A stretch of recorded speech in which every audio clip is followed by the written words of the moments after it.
Start करने जा रहे हैं एक नई सीरीज जिसका नाम है एसएससी सीजीएल। तो दोस्तों एसएससी सीजीएल की प्री के पेपर स्टार्ट अगस्त में होने वाले हैं। तो उसके लिए मैं आपके लिए एक सीरीज लेके आया हूँ जिसमें मैं प्रीवियस ईयर के सारे ईयर्स के क्वेश्चन मैथ के सॉल्व करूँगा। और सॉल्व करने का मतलब सिर्फ ये बिल्कुल भी नहीं होगा कि मैं आंसर बताऊँगा। सॉल्व करने का मतलब होगा कि हर क्वेश्चन से रिलेटेड मैं मल्टीपल अप्रोच आपके सामने रखूँगा। ठीक है दोस्तों, तो ज़्यादा से ज़्यादा शेयर करें ताकि हम इस सीरीज में काफ़ी आगे बढ़ सकें। ठीक है, चलो ये पेपर लेके आए हैं हम अगस्त 2016। मैं आपके पास इस सीरीज में 2000 से लेके 2020 तक जब तक की पेपर हो रखे हैं, ठीक है ना, इनके सारे प्रीवियस ईयर के पेपर के क्वेश्चन सॉल्व करूंगा ताकि आप लोग इससे नया कुछ सीख पाए। ठीक है ना, चलो अब हमारे पास पहला क्वेश्चन आता है क्लास कि a clock gain 15 minute per day, मतलब एक दिन में 15 मिनट गेन करती है। जो मैं ये लिख रहा हूँ ये जरूरी नहीं है आपको भी लिखना है, मैं तो आंसर भी बता सकता हूँ 4:10 होगा। क्यों? क्योंकि बिना इसके भी बताया जा सकता है, लेकिन मैं समझा रहा हूँ इसलिए मैं लिख रहा हूँ। ठीक है ना। ओके, अब वो कह रहा है कि 12 बजे मतलब दिन के 12 बजे टाइम को सेट कर दिया सही, मतलब 12 बजे सही सेट कर दिया। अब घड़ी को चलने के लिए छोड़ दिया, लेकिन घड़ी का ये फीचर अभी भी उसके साथ है क्या कि एक दिन में वो 15 मिनट का अहेड चलती है, मतलब 15 मिनट फालतू शो करती है। अब वो कह रहा है 4 बजे कितना होगा। तो देखो दिन के 12 से सुबह के 4 बजे तक कितने घंटे होंगे ये निकाल लो। देखो दिन के 12 से रात के 12, ठीक है ना, तो रात के 12 कितने होंगे 12 घंटे। और फिर यहाँ से 1 2 3 4 12 और 4 16 घंटे हो गए टोटल। तो ये तो हमने ऐसे ही देख के बताया कैसे, 12 से 4 16 घंटे, ठीक है ना। अब देखो एक दिन मतलब 24 घंटे, 24 घंटे में 15 मिनट का वो आगे शो कर रही थी टाइम, तो एक घंटे में 15/24 मिनट आगे शो करेगी। और कितने घंटे हो गए आपके पास 16 घंटे। 16 घंटे बराबर 16 गुणा 15/24 का इतना आगे शो करेगी। 8 दूनी 8 किया 3 पंजे यानी कि 10 मिनट, यानी कि जो भी समय हो रहा होगा वो उससे 10 मिनट आगे शो करेगी। तो आंसर इज 4:10 AM। ठीक है क्लास, तो देखो आंसर बताना होता हम डायरेक्ट बताए थे, हम सीखेंगे। और अगर आपने इस प्रीवियस ईयर के क्वेश्चन की सीरीज को ढंग से देखा तो आपको बहुत हेल्प मिलेगी। क्यों? क्योंकि आपको पता हर टॉपर ये कहता है कि आपको एसएससी के एग्जाम के लिए प्रीवियस ईयर के क्वेश्चन करना नेसेसरी है, मस्ट है। ओके क्लास, तो नया क्वेश्चन आपके पास आ गया कि होम थिएटर का जो home theatre set is rupees इतना, मतलब एक होम थिएटर इतने रुपए का है, मतलब उसपे 4950 MRP लिखा हुआ है, मार्क प्राइस लिखा हुआ है, ठीक है ना, MP लिखा हुआ है मार्क प्राइस। अब कह रहा है कि उसे 2 सक्सेसिव डिस्काउंट देने हैं, कितने 20 और 15%। फिर वो कितने का बिकेगा ये बताना है। पहले 20% का डिस्काउंट देना है, फिर 15% का, फिर कितने का बिकेगा ये बताना। देखो क्लास, इसको करने के 2 तरीके। सबसे आसान तरीका एसएससी के लिए अलग फीलिंग होती है, वहाँ टाइम बचाना होता है और बहुत फास्ट करना होता है। तो कैसे 4950 कितना परसेंट है 20% डिस्काउंट, तो बचा कितना 80%। कितना परसेंट डिस्काउंट है 15, तो बचा कितना 85%। ठीक है, 0 से 0 गया, 0 से 0 गया। अब काटो 5 से काटो इसे, 5 5 5 नहीं 45, इधर 5 3 45, इधर 5 से 20, फिर 2 4 से 4 2 4 से 5 5 से 17 17 दूनी 34, 99 गुणा 34, 4 34 6 से लो 3 9 3 27 और 3 30, और ये 6 3 3 और 6 0 3, तो आ जाएगा 6 6 3 3। Answer is 3366। ये रहा पहला तरीका, और एसएससी में इसी तरीके से करते हैं, ठीक है ना। लेकिन मान लो इसी क्वेश्चन को हम थोड़ा सा एक्सपेरिमेंट करते हैं, ठीक है ना, क्योंकि अभी हम सीखने के दौर पे हैं। क्या कि अगर 2 डिस्काउंट दे रखे और ओवरऑल डिस्काउंट पूछा, 20% और 15% डिस्काउंट दे रखा और ओवरऑल डिस्काउंट पूछे, तो ओवरऑल डिस्काउंट का फॉर्मूला होता है A + B - AB/100। तो 20 + 15 माइनस कितना हो जाएगा 15 दूनी 30, 300/100, तो कितना हो जाएगा 35 - 3 32% डिस्काउंट चलेगा। अगर 32% डिस्काउंट चलेगा तो चीज कितने में बिकेगी 68% में, तो क्या हो जाएगा 4950 का 68%। 0 से 0 गया, 5 से 2, 5 से 4, 4 2 से सॉरी 5 से 9 9, तो 2 से 34। अब देखो 34 इंटू यही चीज़ आगे बढ़ गई। अब आपको लगेगा क्लास कि ये टाइम टेकिंग है, ये टाइम टेकिंग बिल्कुल भी नहीं है। क्यों? ये हमने लिख के थोड़ा करना है, वर्बली करना है। कैसे? 20 जमा 15 35 माइनस 20 15 300 300 और भाग 100 2, 300 भाग 100 3, 35 में से 3 क्या 32। तो फिर हम डायरेक्ट इस स्टेप पे आएंगे। तो दोनों तरीके मैंने आपको बता दिए, ये तरीका बेस्ट है, ये भी बेस्ट है, लेकिन ये वाला कहाँ काम आएगा वो आपको क्वेश्चन में समझ आ जाएगा। ठीक है ना? अगली क्लास अगला देखो, इफ 15% ऑफ x का 15% is 3 times 10% of y। 3 times गुणा होता है, लेकिन मैं x नहीं लिख रहा क्योंकि वो कंफ्यूजन करेगा, या इसे x सही से बना दो। 3 टाइम्स 10% ऑफ y। तो बस अब x अपॉन y पूछ रहा है वो, तो y को नीचे ले आओ। x upon y equal to ये था 3 गुणा 10 बटे 100, ये नीचे चला जाएगा 15 और ऊपर चला जाएगा 100। 100 से 100 कट गया, 3 पंजे 15, 5 दूनी 10, आंसर आ जाएगा 2:1। एसएससी में करने का तरीका है। आपने देखा 3 से 4 या 5 सेकंड लगे हार्डली। अब हम इसे ऐसे ना करके ऐसे भी कर सकते थे। कैसे?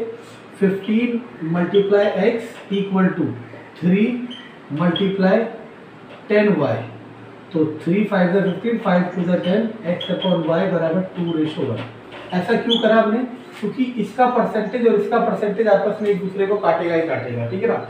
इसलिए हम मल्टीपल अप्रोच लगा सकते हैं। ओके क्लास, तो अगला क्वेश्चन आया है कि एक बुक सेलर है, उसने 500 बुक खरीदी इतने रुपए की, और वो इस तरीके से बेचना चाहता है कि प्रॉफिट में कि 50 बुक ऐसे ही फ्री दे दे। क्वेश्चन है प्रॉफिट लॉस का। ठीक है ना? तो समझ लो, यानी कि उसने खरीदी कितनी है 500 बुक, खरीदी कितनी है 500 बुक, और कितने रुपए की 20,000 रुपये की।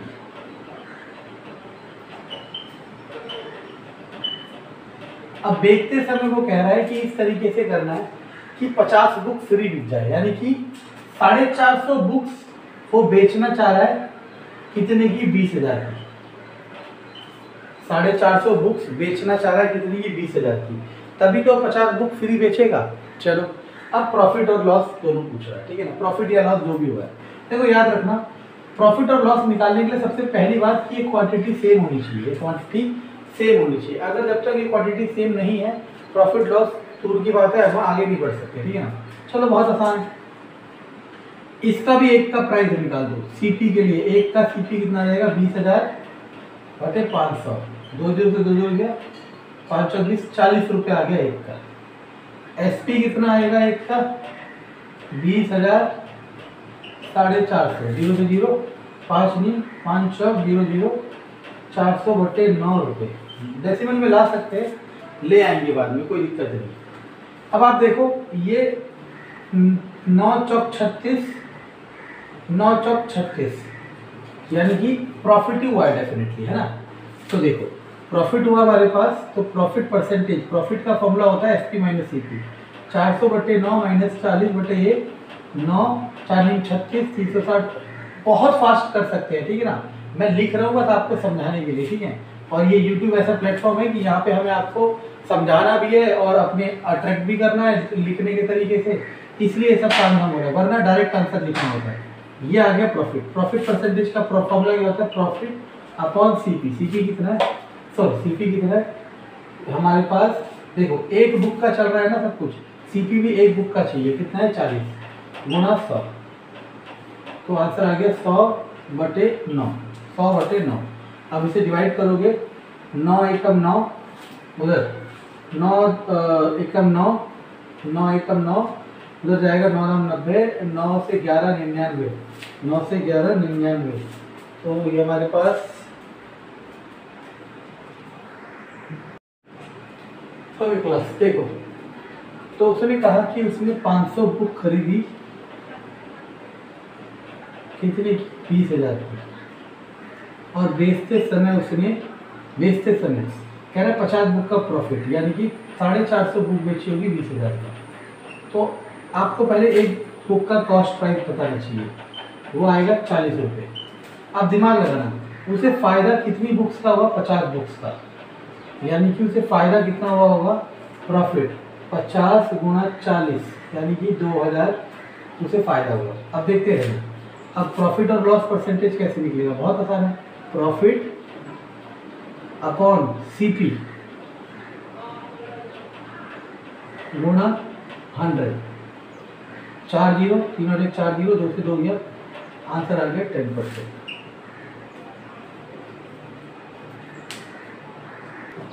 ओके क्लास, तो ये जो क्वेश्चन आ गया हमारा परसेंटेज का आ गया। देखते हैं, एक आदमी की सैलरी थी, हमने मान लिया 100% सैलरी। ये लिखना नहीं होता है, लिख मैं रहा हूँ आपको समझाने के लिए, डायरेक्ट करना होता है। 20% पेड, 20% रेंट, 60% कितना खर्चा expense, and 10% are is saving, और 10% क्या है, सेविंग है। कितना हो गया, 80 और 90, ठीक है ना। अब बचा कितना, रिमेनिंग बचा 10%, और उसने क्या दिया कि ये जो बचा हुआ है 30 रुपया वो एजुकेशन पे लगाता है, मतलब ये जो बचा हुआ है वो 30 रुपये के बराबर है। तो सिंपल है, अगर 10% 30 रुपये के बराबर है तो 100% किसके बराबर होगा, 300, यानी कि उसकी सैलरी कितनी आ जाएगी, 300 रुपये, ठीक है ना। इसकी सैलरी कितनी आ जाएगी, 300 रुपये, हालांकि 3। ओके क्लास, तो ये क्वेश्चन देखें, उसने लिखा है गन इज फायर्ड, एक gun is fired at a distance of इतना, मतलब जो गन है उसे, मैं यहाँ खड़ा हूँ सुनने वाला, मेरे से कितनी दूर से फायर हो रहा है, 6.64 किलोमीटर ये है, ठीक है ना, और मुझे साउंड सुनाई दे रहा है कितने समय बाद, 20 सेकंड बाद। तो सिंपल है, स्पीड पूछ रहा है, यानी कि इस गन के साउंड ने यहाँ से मेरे कानों तक आने में इतना ही डिस्टेंस ट्रेवल करा होगा। तो बस स्पीड का फॉर्मूला डिस्टेंस अपॉन टाइम।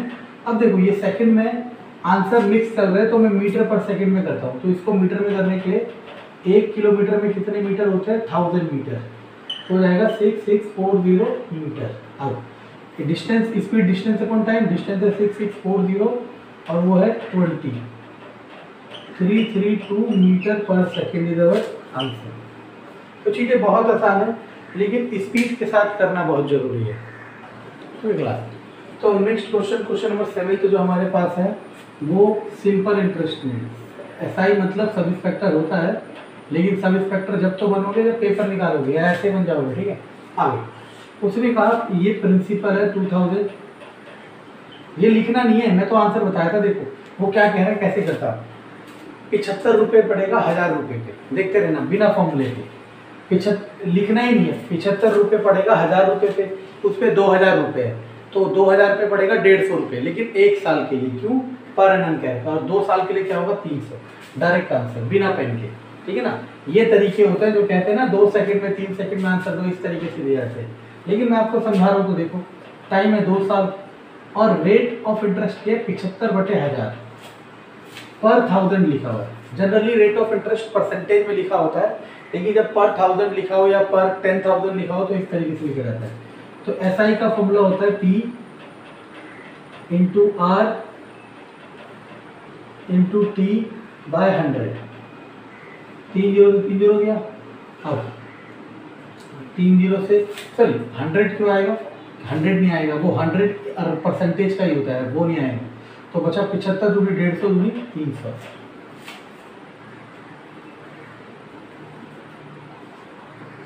देखो क्लास, ये जो क्वेश्चन आया ये इसे हम कहते हैं अलजेब्रा से आया है, ठीक है ना। ये क्वेश्चन किससे आया है, अलजेब्रा से, ठीक है ना। अब इस तरीके के क्वेश्चन 2 वैरायटी के होते हैं। पहला वैरायटी तो वो जिसमें हमें डायरेक्टली ये वैल्यू यहाँ प्लेस करनी होती है, आंसर आ जाता है।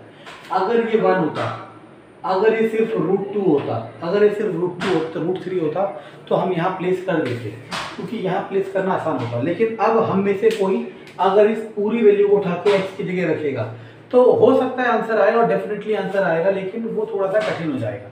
आसान तरीका क्या है, देखो आपको इस इक्वेशन को ही ट्रांसफॉर्म करना होगा इसके फॉर्म में। कैसे करते हैं, देखो किसी एक को इधर लाओ, तो 1 मुझे आसान लग रहा है, मैं 1 को लेके आया।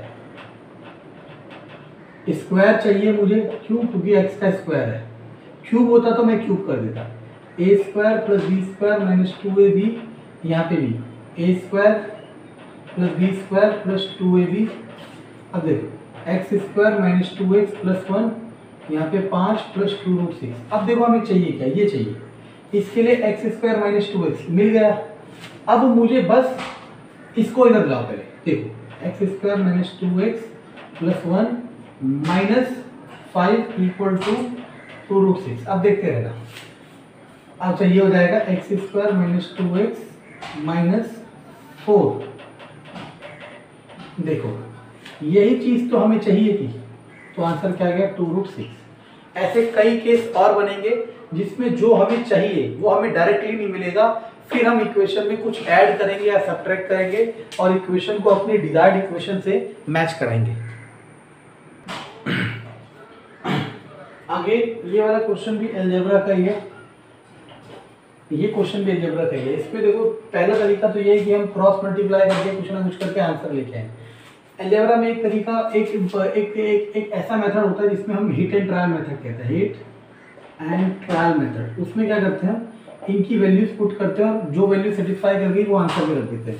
अगर आप इस क्वेश्चन में ए और बी को दोनों 1 रख देते हो तो 1 + 1 2, 1 × 1 1 का √1 सही है, यानी कि यहाँ पे भी रख दो 1 - 1 0। तो जो कहते हैं हम 1 सेकंड में 2 सेकंड में 3 सेकंड में आंसर निकालेंगे, उनका ये तरीका है। ओके क्लास, इस वाले क्वेश्चन को देखते हैं।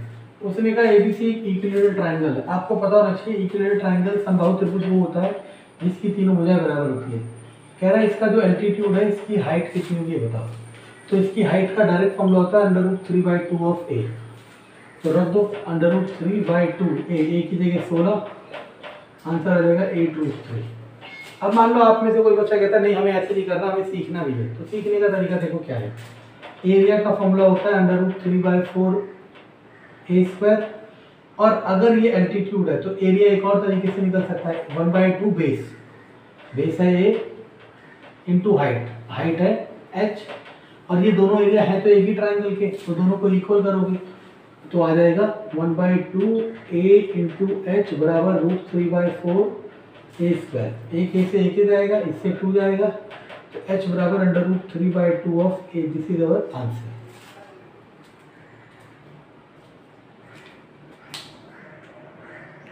तो क्लास जिसने मेरी ट्रायंगल की सीरीज नहीं देखी वो ट्रायंगल की सीरीज मेरे चैनल पे जाके देख ले, बहुत हेल्प मिलेगी आने वाले एसएससी के एग्जाम के लिए। ओके क्लास, तो एक क्वेश्चन है ज्योमेट्री सेक्शन का, वैसे ट्रायंगल का ही है।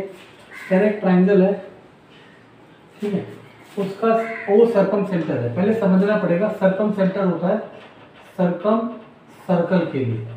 सर्कम सर्कल मतलब एक ऐसा सर्कल जो सारे वर्टिसेस को टच करते हुए जा रहा है, सारे वर्टिसेस को टच करते हुए जा रहा है, और इसका जो सेंटर होता है इसे कहते हैं सर्कम सेंटर, ठीक है ना। मान लो ABC। अब आपको पता होना चाहिए कि ये सेंटर से सर्कल के किसी भी कॉर्नर तक, जैसे अगर ट्रायंगल नहीं भी होता, सेंटर से सर्कल के किसी भी पॉइंट को टच करोगे तो सारी डिस्टेंस इक्वल होगी और उसका नाम क्या होगा, रेडियस। इसी तरीके से ये सेंटर, ये सर्कल का पॉइंट, सर्कल का पॉइंट, सर्कल का पॉइंट, तो ये भी रेडियस, ये भी रेडियस, ये भी रेडियस। तो यहाँ से पता चल गया कि सर्कम सेंटर से किसी भी वर्टिसेस ऑफ ट्रायंगल पे जाने की डिस्टेंस क्या होती है, इक्वल होती है। जिसको ये पता है उसके लिए चुटकी का खेल है, आंसर आ जाएगा 8 सेंटीमीटर, और जिसको नहीं पता उसके लिए बहुत बड़ा बवाल है। ओके क्लास, तो ये क्वेश्चन आपके पास है ट्रिग्नोमेट्री का। तो प्री में जो क्वेश्चन आते हैं वो टफ इतने नहीं आते, मॉडरेट लेवल चलता है, कुछ टफ होते हैं, वहाँ होता है टाइमिंग करके, ठीक है ना। चलो देखो याद रखना इस तरह के टाइप के क्वेश्चन को।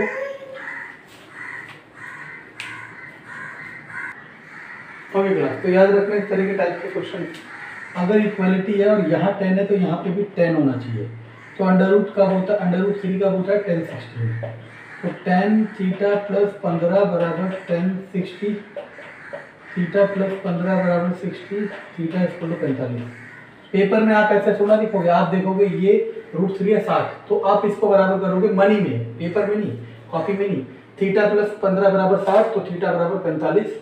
This is our answer. तो क्लास मैंने ट्रिग्नोमेट्री के भी बहुत सारे लेक्चर डाल रखे अपने चैनल में, अगर इसको नहीं देखा वो प्लीज़ इस सीरीज को जाके जरूर देखें।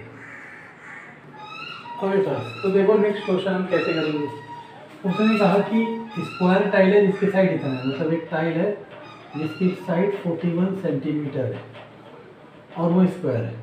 उसे एक छत को कवर करना है और उस छत के बारे में पहले जो दिया होता लेंथ, तो देखो ये सेंटीमीटर है तो इसको भी सेंटीमीटर में कर देता हूँ, और ये है ब्रेथ, तो आ जाएगा बस।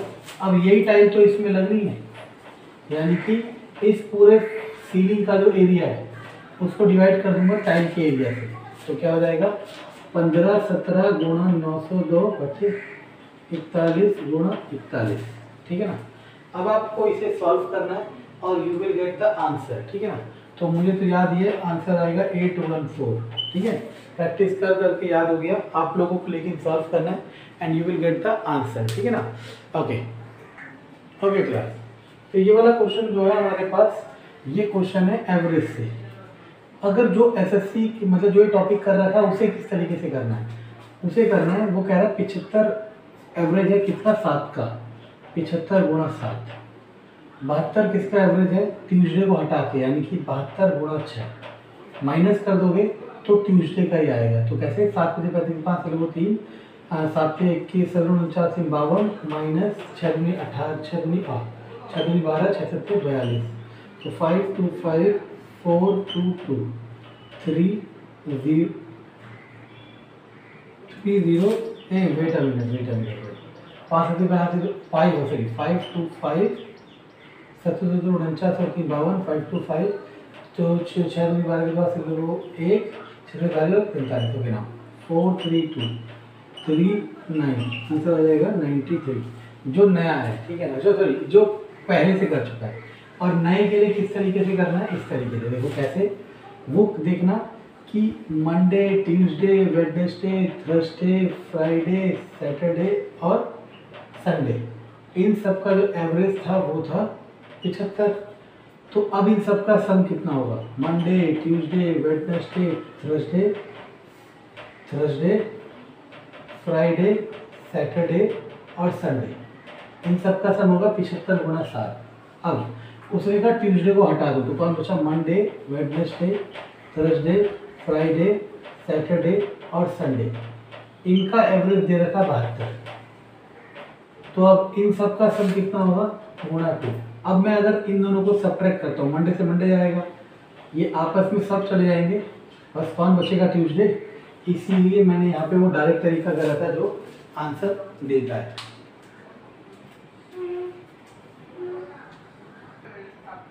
ओके क्लास, तो क्लास मुश्किल मेरे लिए इन क्वेश्चनों को करना तो बिल्कुल भी नहीं है, सबसे मुश्किल होता है क्वेश्चन को लिखना, ठीक ना।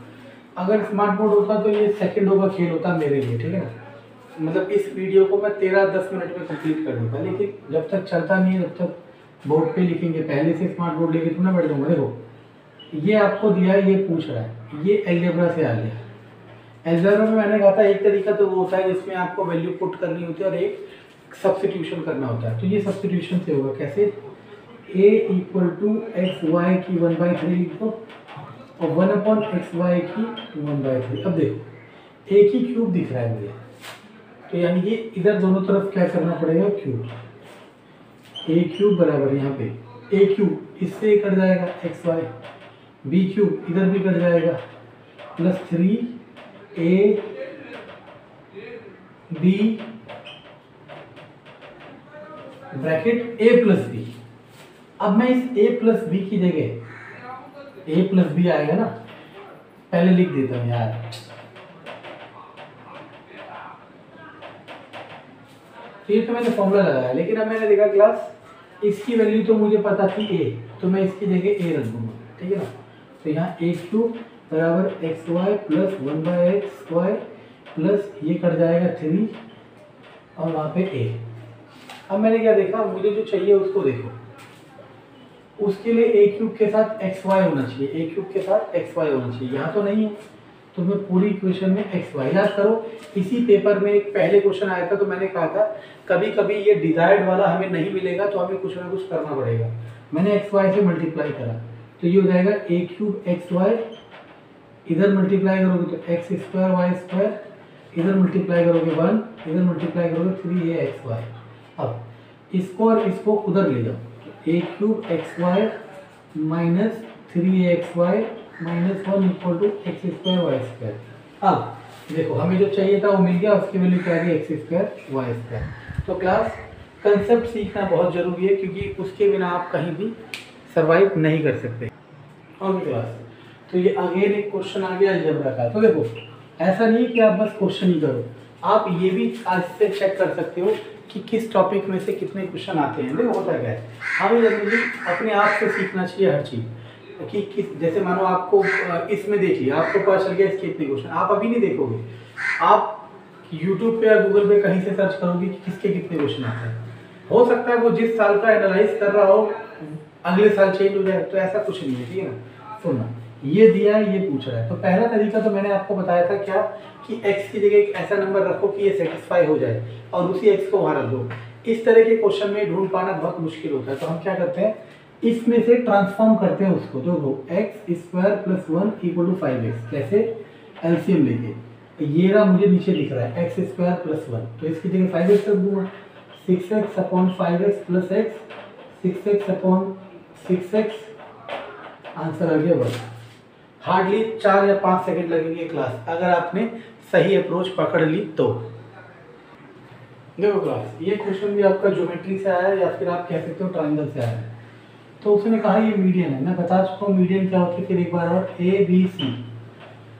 अगर ए डी मीडियन है, if a d is median, तो sorry a d is median, तो इसको बराबर बाइसेक्ट करेगी, ठीक है ना। अगर बी ई मीडियन है तो इसको बाइसेक्ट करेगी, अगर सी एफ मीडियन है तो इसको बाइसेक्ट करेगी, ठीक है ना, ये मीडियन है।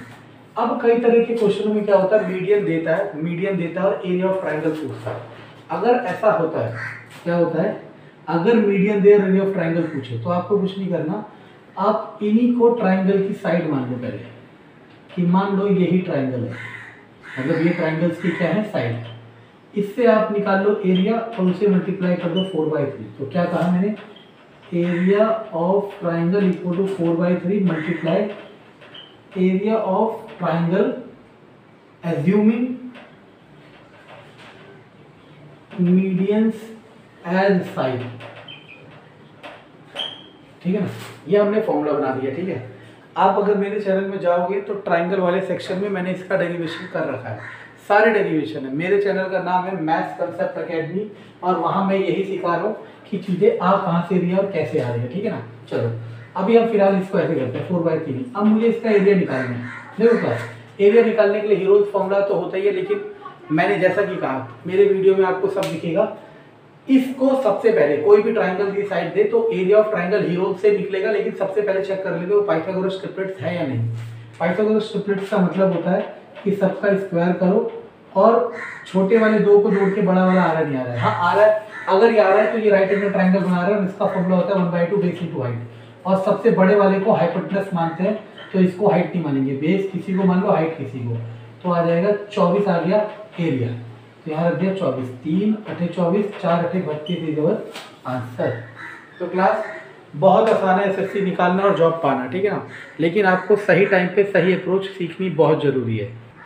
तो क्लास ये क्वेश्चन आया सर्कल से, तो सर्कल के क्वेश्चन बहुत इंपॉर्टेंट है, ठीक है ना। तो देखो सर्कल है आपके पास, उसने कहा कि सर्कल में पी आर टेंजेंट है, कहीं पे भी मान लो मैंने यहाँ पे मान ली, ये मान लिया पी, ये मान लिया आर। ओ सेंटर है, ये रहा, रेडियस इज 4, ये दे रखा है 4। अब angle P Q R, P angle P, radius is 4 centimetre at a point Q, radius is 4 centimetre at a point Q, at a point Q, okay, ये दे रखा है एट अ पॉइंट क्यू, मतलब एक कोई पॉइंट है Q, ठीक है ना। ओके क्लास, सॉरी वो वीडियो ऑफ हो गई थी, एक बार और, पता नहीं क्या हो जाता है। देखो हाँ, देखो ये मैंने सॉल्व कर दिया कैसे, ये 4 ये 5, पाइथागोरस से 3, 4 और 2 20/3, पाइथागोरस से 16/3, इसे सॉल्व कर दिया तो मेरा इसकी लेंथ आ गई, दोनों को मैंने ऐड किया तो आंसर आ गया 25/3 इज अवर आंसर। देखो क्लास, तो मैंने थोड़ा सा अपना काम बचाया, मैंने स्टेटमेंट में लिख कर डायरेक्ट बना दिया। उसने कहा एक बिल्डिंग है बिल्डिंग के पैर से फुट से 40 मीटर दूर एंगल जो है 60 डिग्री है, तो बताओ हाइट बताओ कितना होगा। तो देखो इस तरीके ये हाइट एंड डिस्टेंस वाला सेक्शन है जिसे हम कहते हैं application of trigonometry. Application of trigonometry, इसमें कुछ नहीं करना होता, ये परपेंडिकुलर, ये बेस, आपको पता क्या है बेस और निकालना क्या है परपेंडिकुलर। आपको क्या करना होता है, जो पता होता है और जो निकालना है उसमें एक ट्रिग्नोमेट्रिक क्वांटिटी देखनी है, और हमें तो समझ आता है tan थीटा p/b होता है। थीटा है 60, tan 60 हो जाएगा √3, p आपको नहीं पता, बेस कितना है 40, तो p = 40√3, यानी कि इसकी ऊंचाई कितनी हो जाएगी 40√3। बहुत आसान होते हैं लेकिन इसमें बहुत सारे वैरायटी होते हैं, ठीक है ना। ओके क्लास, तो देखो कैसे होगा, ये तो बहुत बकवास क्वेश्चन है। स्फीयर और हेमिस्फीयर का रेडियस सेम है, चलो TSA का एरिया, तो स्फीयर का TSA होता है 4πr² और हेमिस्फीयर का होता है 3πr²। जब ये सब कट जाएगा तो आंसर आ जाएगा 4:3। ये सारे क्वेश्चन डेट और सब कुछ लिखा है, इसी डेट के हैं, आप चेक कर सकते हो नेट पे। ओके, तो वो आपसे कह रहा है रेशियो ऑफ 2 आर्क्स बताओ, तो ये इस तरीके का क्वेश्चन है। वैसे अगर डायरेक्ट करना है तो सिंपल है, इन दोनों को ये रेशियो निकाल दो, 4 5 15 4 और 5। ओके क्लास, तो इस क्वेश्चन के लिए थीटा = L/R एक फॉर्मूला होता है, L for arc, R for radius, theta for theta, ठीक है ना। तो डायग्राम ये है कि दो सर्कल है, ठीक है ना, एक का एंगल 60 है, एक का एंगल 75 है, लेकिन दोनों का जो ये आर्क लेंथ है यहाँ से यहाँ तक का बराबर है। इसका रेडियस R1, इसका रेडियस R2, तो यहाँ से L का फॉर्मूला थीटा × R, तो पहली हो जाएगी R1 × 60, दूसरा हो जाएगा R2 × 75, दोनों को R1/R2 = 75 होते 60, यानी कि 15 होते 15 5 75, 15 6 60, 5/4 इज अवर आंसर। तो क्लास ये थे 20 क्वेश्चन, ठीक है ना। रहे 5 वो DI के क्वेश्चन है। मैं 5 साल के मतलब 2016 से लेके 2016 के 5 मतलब मैं 5 पेपरों के DI के क्वेश्चन एक साथ मर्ज करके कराऊंगा, ताकि हमारे पास DI के लिए अलग से बहुत सारा सेक्शन हो जाए, ठीक है क्लास। तो आप अगर साथ देते हो और मेरे चैनल को सब्सक्राइब करते लाइक करते हो तो मैं ऐसे अच्छे कंसेप्ट आपके लिए लाता रहूँगा, ठीक है ना। और याद रखना, जीत उसी की होगी जो लास्ट तक टिका रहेगा।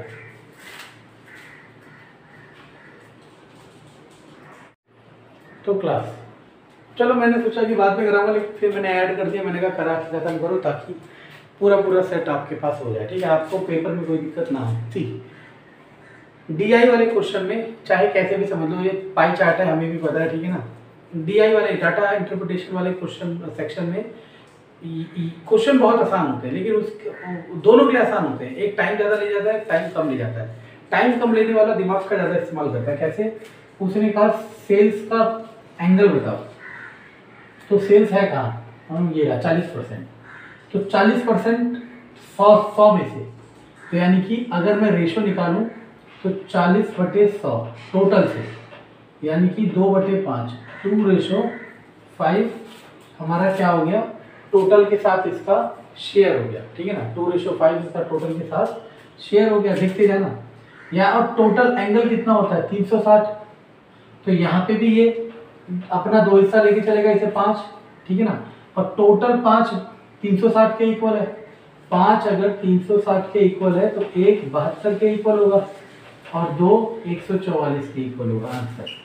सबसे आसान तरीका। और नहीं तो इससे भी आसान तरीका, आप सेल्स का लिखोगे अपॉन परसेंटेज टोटल गुणा, अब इसका एंगल निकालना है आपको, तो देखो बटे 360 बटे 300 गुणा 360 आएगा, तब भी वही, ठीक है। जैसे चाहे वैसे करो, आंसर वही आना। तो क्लास जैसा मैंने आपको कहा, DI आसान होता है, बस देखने वाले कह रहे हैं। The number of employ involve in finance is 345, finance ये, तो 15% 345 के है, तो 1% 345 बटे 15, 15 दूनी 15 तिया 23 हो गया, याद रखना। अब इसके बाद number of female employ working in the company, female कितनी कर रही है, जबकि रेशो ये है। अब देखो 1% 23 के, टोटल तो 100% होगा, तो टोटल एम्प्लॉय हो गए 2300। अब इसमें चल रहा है 7:3, फीमेल का पूछ रहा है, तो फीमेल का पूछ रहा है, फीमेल को ऊपर नीचे दोनों का सम गुणा 2300, 690 इज आवर आंसर। देखा, सेकंड्स में आंसर आया उसके लिए जिसको चीजें अच्छे से पता है। देखो क्लास अगेन 24th क्वेश्चन, तो मैंने जैसा कहा वैसा ही, जरूरी नहीं है दिमाग, जरूरी नहीं है पूरा सॉल्व करा जाए। सेल्स और फाइनेंस, सेल्स है 40, फाइनेंस है 15, तो 25% आया आपका डिफरेंस। और याद करो हमने कैसे करा था, 25/100 गुणा 360, 4 9 36, आंसर आ जाएगा 90। 5 सेकेंड में, सिर्फ और सिर्फ 5 सेकेंड में। तो क्लास आखिरी क्वेश्चन है हमारे पास, उसका टोटल सॉरी इतने एम्प्लॉय ज़्यादा है सेल्स में देन एचआर। कहाँ है सेल्स, ये रहा, कहाँ है एचआर, ये रहा। तो दोनों का डिफरेंस कितना है, 25%। 25% किसके बराबर है, 26/25, तो 1%, 26/25 बटे 25, 25 एकम 25, 105 आ गया 1%। अब वो कह रहा है अदर्स में, अदर्स कितने हैं 10%, तो 1% अगर 105 है तो 10% 1050 इज और आंसर। तो क्लास इस सीरीज में आपने देखा कि मैंने क्वेश्चन सॉल्व किए और विद लेस टाइम। तो अगर आप एसएससी के किसी भी एग्जाम के लिए, एसएससी सीजीएल, एसएससी सीपीओ या फिर आने वाले एसएससी जीडी के एग्जाम की तैयारी कर रहे हैं, तो मेरे चैनल को सब्सक्राइब करें और मैक्सिमम बच्चों तक शेयर करें, क्योंकि मैं डेली एक सेट सॉल्व करूंगा, प्लस आपको मेरे चैनल में सारे मैथ के कंटेंट मिल जाएंगे। Thank you.